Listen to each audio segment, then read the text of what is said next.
Did anyone else think it was odd that people were running around the city with a VR headset on? The difference in surroundings I'm sure has led to several deaths in real life, unless this is this futurist method of Darwinism. I understand that it makes for a dynamic shot, but it's also bad storytelling, which should be tragic because I'm talking about Steven Spielberg, but ever since The Crystal Skull, the Spielberg brand has been shaky at best. I can admit, I was biased from the start. Even before going into the movie theater, I was ready to hate Ready Player One, preparing the best ways in advance to label it a cheap cash in and pulp culture nostalgia, which, admittedly, it was. Rain, on the other hand, was excited for the film and had eagerly been anticipating its release, while I felt a sense of obligation, so you could probably imagine our surprise when we left the theater and we discovered that our respective opinions had swapped after seeing the movie. I had enjoyed the film while Rain had not. Our reasons varied, though Rain took particular offense to a scene in a labyrinth involving a giant witch and an axe, as it did not take into account what made the film they were pulling that from scary in the first place, reducing a creepy movie to nothing more than a fan-made level in a video game. My initial thought was that Rain had entered the movie with too high of expectations, while I had entered with lower expectations. Similarly, Cody had gone to the film with low expectations and came out of the movie, like me, also enjoying it. It should have ended there, but after speaking to more of our friends, I started to realize that the reason why Cody and I liked the movie was because it was selective nostalgia for a demographic that we unfortunately fell into. Set in 2045, the majority of the film takes place in a virtual world that was created by a white male nerd born in the 1970s. As a result, its focus on pop culture is mostly from 60 years earlier in their world's timeline, which struck me as odd, like pop culture in the future had ate its own tail and then kept going, like the Orin from Neverending Story. You're a little too heavy, buddy. Yeah! We're going down. Yeah! Yeah! That being said, it's hard to imagine that Ready Player One will be remembered past 2028, given that it doesn't contribute anything to pop culture. Although, personally, I really like Don't Zero Out. That stuck with me. Maybe Dido chooses Gundam.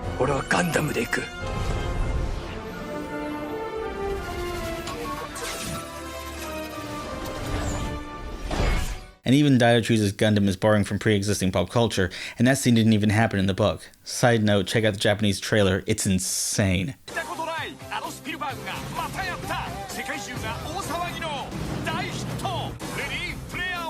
Spielberg didn't surpass his previous work, many of which will and have had a longer lasting impact on pop culture than Ready Player One will. You're gonna need a bigger boat.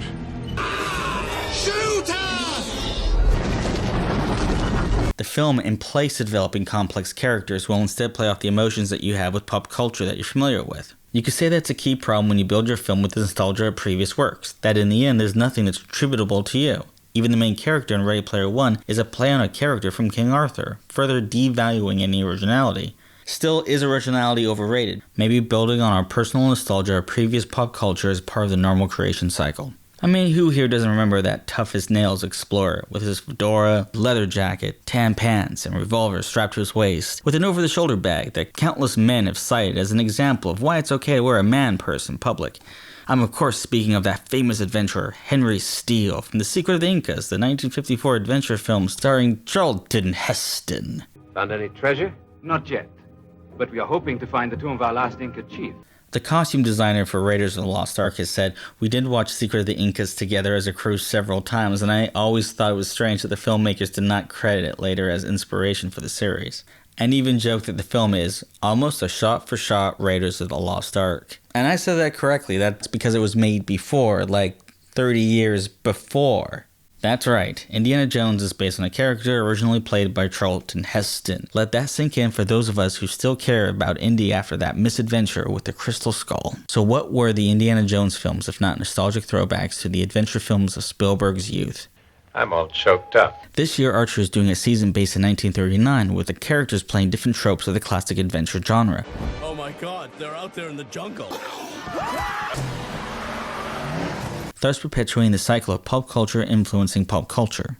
And can we all agree that Indiana Jones is at his best when he's searching for artifacts from Christian mythology and not all this other stuff? And I feel like I've gotten off point. What film are we talking about again? That's right, Ready Player One, based on the book Ready Player One. Did you know that Will Wheaton narrated the audiobook? Shut up, Wesley. I'm sorry, I just couldn't help myself. I'm not going to go deep into the differences between the book and the movie. There are a lot of other videos and articles online that detail that in depth. I will say that there is an immediate advantage when adapting a book to the screen, as it does save with the world building, since a developed world already exists to build off of, a problem I had with the previous film. on page without the visuals to go along with the pop culture references that are being referenced, most of which are visual in nature. It comes down to the author to take the time to describe everything about the Oasis if he wants you to understand the world that the story takes place in, and that can slow down the pace of the story. Even fans of the book can admit that there are points when the writing is stiff, or a little bit weird and clunky. There's this whole section about Einstein masturbation, which honestly, I've never really thought about that until the book, but that's just me. The downside is a lot of those pop culture references that the author takes the time to describe in Stephen King inspired detail on the page flash by in a second on the screen unless a character draws attention to it. Iron Giant! Lex Luthor. Chucky! Kong. So if there's a character that's dressed in a variety of different pieces of pop culture memorabilia from different movies and games, then the author needs to take the time to describe each piece to the reader. While on screen, the viewer just needs to see the character, which keeps the story from slowing down sporadically as these types of descriptions are doled out. But that's not to say that the screen adaptation is going to be better. An Easter egg a minute can get overwhelming during a big set piece, and I'm sure that there were viewers that missed that Percival was wearing a Han Solo holster. And as a result of the reduced amount of time to tell a story, the limited length of a movie's runtime versus a book, characters from the novel end up with smaller roles in the film, reduced to token caricatures. Their relationship to Wade, the main white nerd hero, suffers in the end as no moments are dedicated to the dynamics or the competition between the protagonists.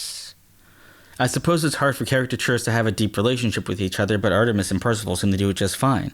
Seriously though, I am torn on the relationship between the two characters. It's easy to label the relationship under the worn-out trope of a protagonist slowly wearing down a female who has no romantic interest in them. Basically the love subplot of any 80s comedy, ironically. It's just I feel like the relationship could be or have been based on more or something else. People in the future largely live in the Oasis, a world of artificial constructs, so a person who genuinely wears their heart on their sleeve has the potential to be very charming. And I was hoping that this would be the direction taken in the film. Spielberg has a history with book adaptations. The original novel for Jaws had a really cool concept with some genuine scares, but was poorly written, and the characters were criticized as being unlikable and not interesting. In fact, did you know that after reading the original novel, Spielberg wanted the shark to win in the film adaptation? He didn't follow through, obviously, but could you imagine? We're gonna seal off this. Anyways, Spielberg was able to drop the clunky writing and create more memorable, likable characters, so you would actually want the humans to live. So with Spielberg directing, I felt like the movie Ready Player One had the potential to transcend its source material, the book, Ready Player One. And I felt like this had to be brought up before moving into this next segment, which starts with Artemis, who by the way spells her name with a 3, so that means she's not even the original Artemis, because you know she'd be spelling it with an E instead of a 3 if she could. The movie gives Art 3 Miss more to do in the film than in the book, having her hack into Nolan's computer to learn how to lower the force field and taking out the Sixers while disguised as one. But they also changed her appearance, I guess to give her more of a mainstream appeal. The book describes Artemis as short and Rubenesque, a contrast to the top-heavy or dangerously thin female avatars that are supposed to be prevalent in the Oasis. So it's ironic, or perhaps a disservice, that Artemis went from looking like this to this. And yes, I know it's difficult for me to make this argument when I know in game with both Rain and Tirsa, but the book also had racist and sexist undertones that were dropped entirely from the film. There are female minority characters in the book that conduct all of their business online through the Oasis while using a white male avatar that includes working, because of the opportunities that it grants them. And although H is an established lesbian in the books, her mom kicks her out of the house because of her sexuality, in the movies it's only implied with the scene with the witch. So 30 years into this book's future, we're still dealing with racism and sexism, but Spielberg dropped those aspects from the movie in favor of a kids film about pop culture from 30 years ago. The ending of the film also bugs, because in the book, the evil company, IOI, was actually super evil, doing things like killing Dido in real life, not the Oasis, by throwing him off a balcony.